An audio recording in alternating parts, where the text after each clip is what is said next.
श्री शिवाय नमस्तुभ्यं। हर हर महादेव। गुरुजी ने आज तुलसी के क्यारे के बारे में बताया है कि तुलसा महारानी बता देती हैं कि हमारे घर में सुख आने वाला है कि दुख।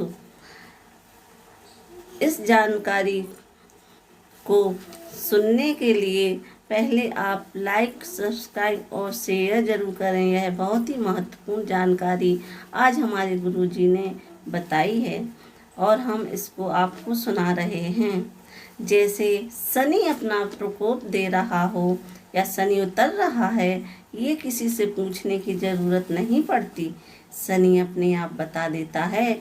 कैसे पाँव की चप्पल बार बार टूट रही है, कमर से नीचे के वस्त्र वो फट रहे हों, साड़ी हो, पजामा हो, पैंट हो या सलवार हो, अगर वो वस्त्र फट रहे हों तो शनि का नियम है कि पाँव की चप्पल बार बार टूट रही हो, कमर से नीचे के वस्त्र फट रहे हैं तो समझ लेना शनि पैर से प्रवेश कर रहा है।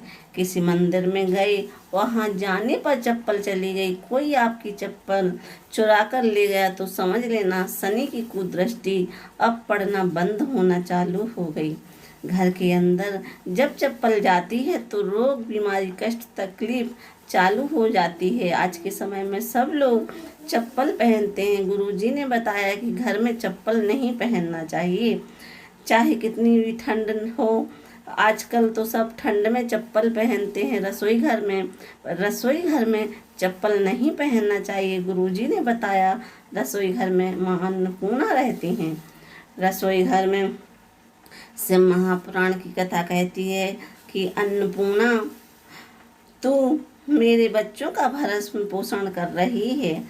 जब अन्नपूर्णा भगवान शंकर को भोजन करा रही थी तो शिव जी ने कहा कि अन्नपूर्णा, मृत्युलोक में जितने जन्म लेते हैं वे मेरे पुत्र कहलाते हैं, वे मेरे बच्चे हैं।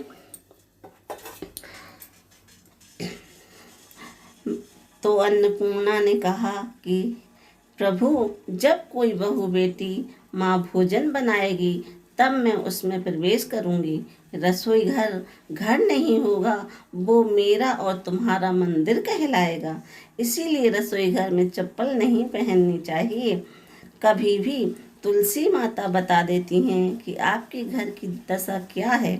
बार बार आप जब जल डालने पर भी तुलसा महारानी सूख रही हों, बार बार पूजन करने पर तुलसी दल सूख रहे हों, तो तुलसा महारानी बता देती हैं कि तुम्हारे घर में तकलीफ आने वाली है, कष्ट आने वाला है।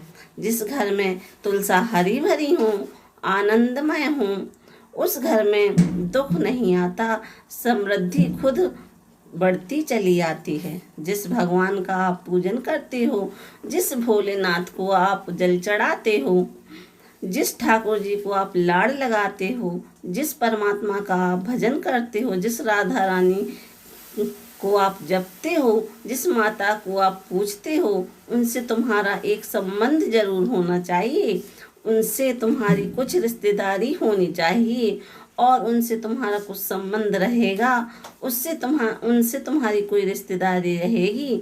जब आपके प्राण छूटेंगे और छूटते ही जब आप गए और जाते ही आप कहोगे कृष्ण से मेरा संबंध है, वो मेरा पुत्र है, वो मेरा परिवार है, वो मेरा रिश्तेदार है, महादेव मेरे पिता हैं, माता रानी मेरी माता हैं, राधा रानी मेरी बहन हैं और वो मेरे कुटुंबी हैं, तो भगवान से एक रिश्ता जरूर होना चाहिए। श्री शिवाय नमस्तुभ्यम। हर हर महादेव। दोस्तों, आपको यह जानकारी महत्वपूर्ण लगी हो तो और जनों तक शेयर जरूर करें। हर हर महादेव। श्री शिवाय नमस्तुभ्यम। श्री शिवाय नमस्तुभ्यम।